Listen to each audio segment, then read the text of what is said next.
የተወደዳችሁ በዓለም ዙሪያ ያላችሁ የሁሉ አድማጭ ተመልካቾች የዕለቱን ልዩ ወታደር መረጃ ይዘን ቀርበናል። ሁላችሁም ላይክና ሰብስክራይብ በማድረግ ማድመጥ ጀምሩ። ፑቲን የዓለማችን በጣም ኃይለኛ መሳሪያ ዛሬ አስታውቋል። በዩክሬን ላይ ተሞክሮ ስኬታማ ተብሏል። ሩሲያ ተዋጊ ጄቶችን፣ ድሮኖችና ሚሳይሎችን በአንድ ምት ሊያወድም የሚችል መሳሪያ ሰርታለች። የፑቲን አዲስ የጦር መሳሪያ ዛዲራ ይሰኛል። የአየር ላይ ኢላማዎችን ለምሳሌ ድሮኖችን በሙቀት ማውደም ይችላል።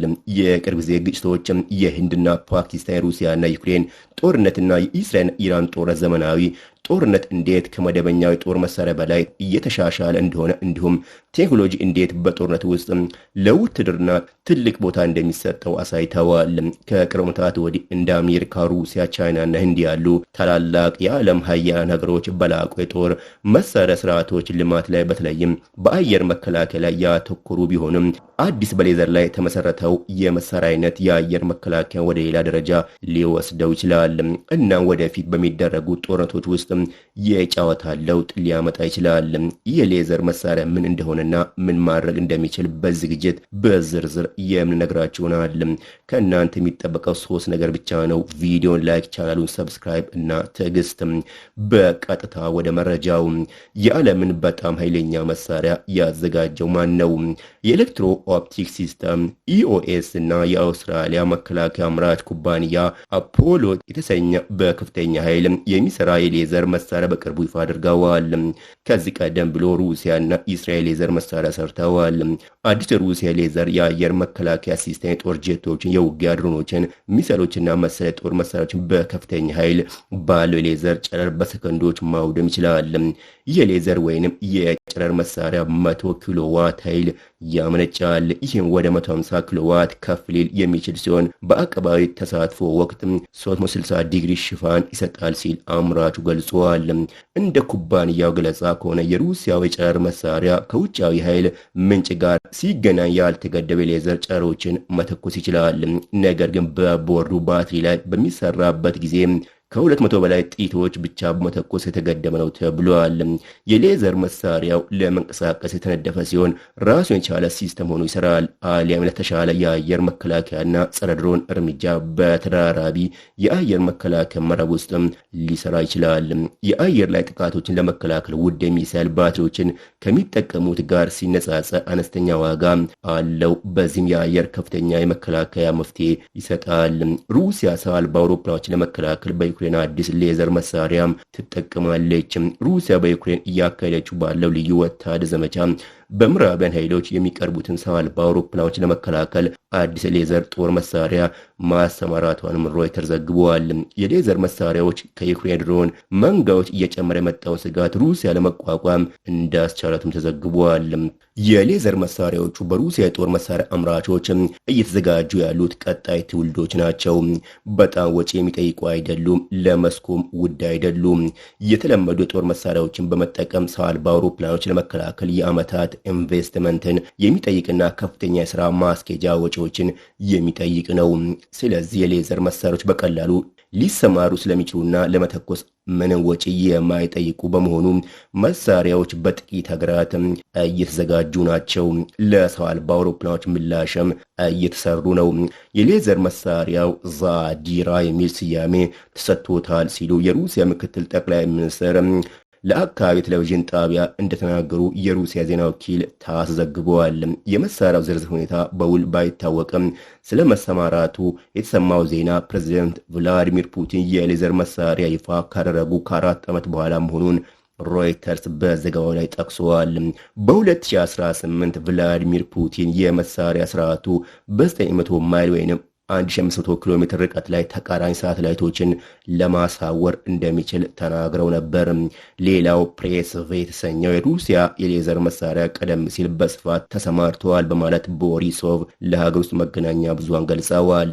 አዳዲሶቹ ዛዲራ የጨረር መሳሪያዎች ደግሞ ድሮኖችና ሌሎች የጦር መሳሪያዎችን ሚሳይልን ጨምሮ ሊያወድሙ እንደሚችሉ ገልጸዋል። ሌዘር መሳሪያ ስርዓቱ የበለጠ ኃይለኛ መሆኑን ገልጸዋል። በ3 ማይል ርቀት ላይ የሚገኝ ሰው አልባ አውሮፕላን በ5 ሰከንድ ውስጥ ማቃጠል እንደሚችልም ቦሪሶቭ ገልጸዋል።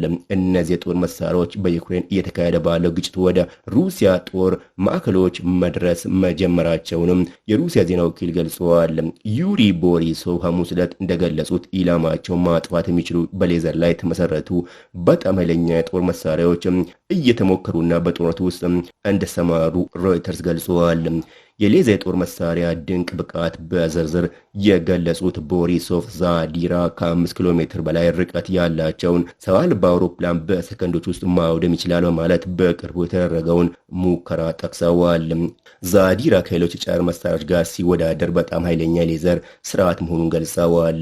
ስለ ሁለቱ ሌዘር መሳሪያዎች ምን ይታወቃል? አንደኛ ሩሲያው መሪ ቭላዲሚር ፑቲን በ2018 አዳዲስና ኃይለኛ የጨረር መሳሪያዎችን ይፋ አድርገዋል። ከነዚህ መካከል አህጉር አቀፍ ባላስቲክ ሚሳኤል፣ የውሃ ውስጥ ኒውክሌር ድሮኖች፣ ሱፐርሶኒክ መሳሪያና ሌዘር ሲስተም አስተዋውቀው እንደነበር ይታወቃል። ሁለተኛ ቦሪሶቭ ፕሬስቬት በዩክሬን ግጭት በስፋት እየተሰማረ መሆኑን ገልጸዋል። ከምድር በላይ እስከ 1500 ኪሎ ሜትር የሚደርሱ ሳተላይቶችን ሊያሳውር ይችላል ብለዋል። ሶስተኛ ቦሪሶቭ እንደነዚህ ያሉት መሳሪያዎች በዩክሬን ውስጥ ጥቅም ላይ እንደዋሉ ሲጠየቁ አዎ የመጀመሪያዎቹ ምሳሌዎች እዚያ ጥቅም ላይ እየዋሉ ነው ብለዋል። መሳሪያው ዛዲራ ተብሎ ይጠራ እንደነበረም ገልጸዋል።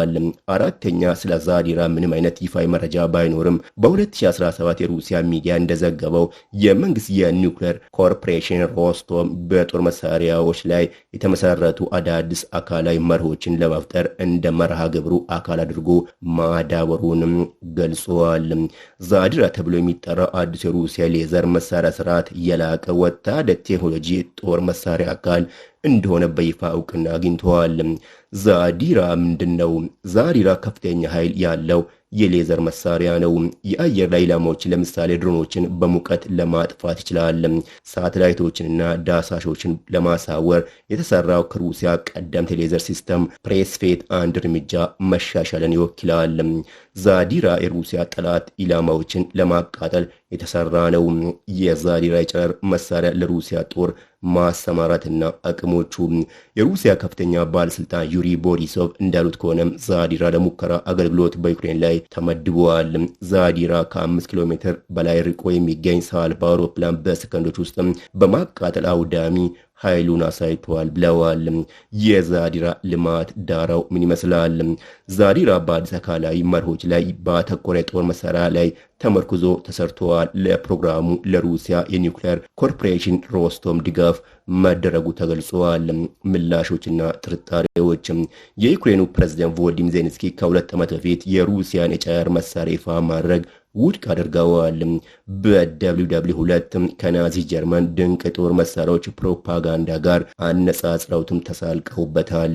የመሳሪያው ዝርዝር ሁኔታ በውል ባይታወቅም ስለ መሰማራቱ የተሰማው ዜና ፕሬዝዳንት ቭላዲሚር ፑቲን የሌዘር መሳሪያ ይፋ ካደረጉ ከ4 ዓመት በኋላ መሆኑን ሮይተርስ ዘግቧል።